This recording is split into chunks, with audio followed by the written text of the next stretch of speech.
আসসালামু আলাইকুম রহমতুল্লাহ। আজকে আসলাম একটি বারান্দা ওয়াল সেট ঘরের ভিডিও নিয়ে। বারান্দা ওয়াল এই ঘরটিতে টোটাল 3টি বেডরুম, একটি পকেট রুম আছে। আমাদের চ্যানেলে যদি নতুন হয়ে থাকেন তো চ্যানেলটি সাবস্ক্রাইব করে রাখবেন, আর যদি চ্যানেলটি সাবস্ক্রাইব করে থাকেন অসংখ্য ধন্যবাদ। আমাদের এই সুন্দর ভিডিওটি দেখুন। এই সুন্দর কাজটি হয়েছে টাঙ্গাইল সখীপুরে। আর এরকম রঙের ডিজাইন করতে চাইলে আমাদের সাথে যোগাযোগ করবেন। আমাদের এই মিস্ত্রি সারা বাংলাদেশ যে কাজ করে থাকে।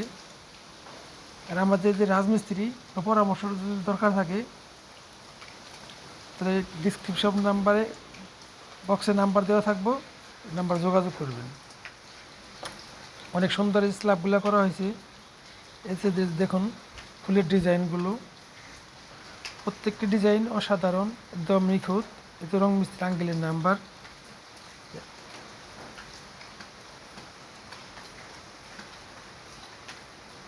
প্রত্যেকটা কাজ অনেক সুন্দর। এই ঘরে গ্রিল লাগানো হলে, যেমন এসএস গ্রিল লাগানো হবে, তখন অনেক সুন্দর হবে আরও।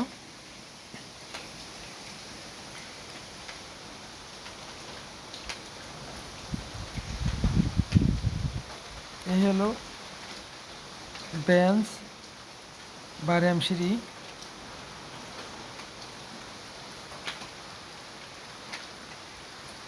এরকম একটা ঘর করতে আপনাদের কতগুলো ইট বালি সিমেন্ট বা টোটাল খরচ কত হবে আমরা এটা ভিডিওর শেষে বলে দেবো। ভিডিওটি ধৈর্য সহকারে থেকে দেখুন। পকেটের মধ্যে দুটো জ্বালানা দেওয়া হয়েছে।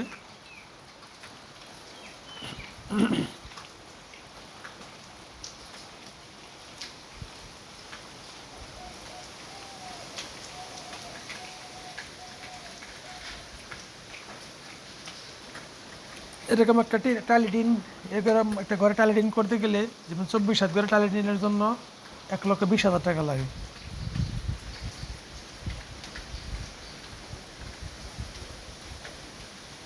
প্রত্যেকটা কাজ অনেক নিখুঁত হয়েছে, অনেক সুন্দর। এখন আমরা ভিতরে প্রবেশ করব। ভিতরের কাজগুলো একটু দেখেন। যেমন লিখছি লা ইলাহা ইল্লাল্লাহ মুহাম্মাদুর রাসূলুল্লাহ সাল্লাল্লাহু আলাইহি ওয়াসাল্লাম।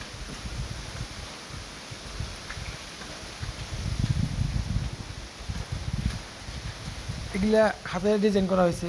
এই ডিজাইনগুলো প্রত্যেকটা আর্টিস্ট অনেক সুন্দরভাবে করা হয়েছে। এরকম একটি ঘরে টোটাল ইট লাগে 10,000। এর মধ্যে এটা পার্টিশন, এই যে পার্টিশনের এই ওয়ালটা, হ্যাঁ এটা ওয়াল ওয়াল করা হয়েছে।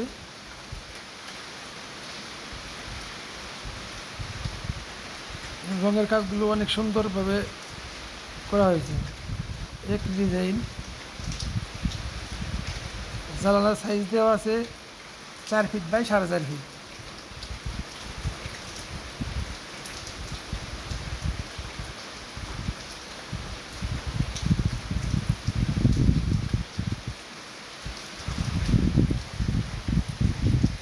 তো এরকম একটি ঘরে আপনাদের টোটাল খরচ হবে 11 লক্ষ টাকার মতো।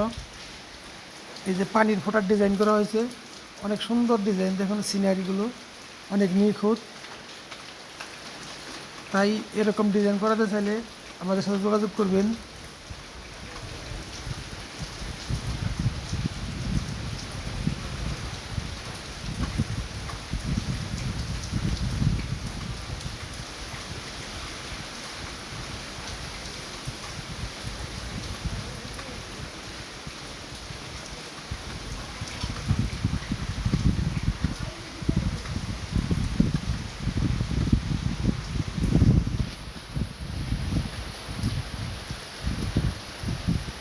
এগুলো দেখুন,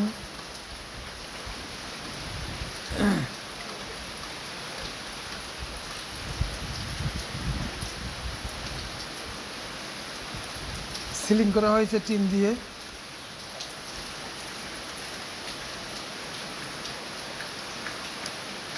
এই ঘরটা টোটাল লম্বা আছে আপনার 40 হাতের মতো। এতে একটা ডিজাইন।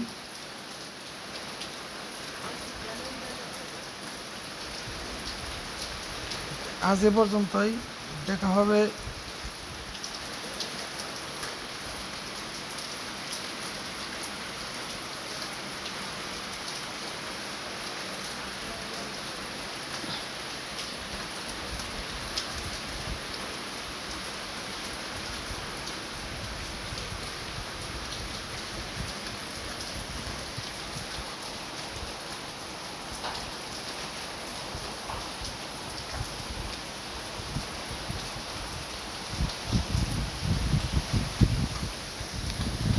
আজ এ পর্যন্ত, দেখা হবে নতুন আবার কোনো ভিডিও নিয়ে।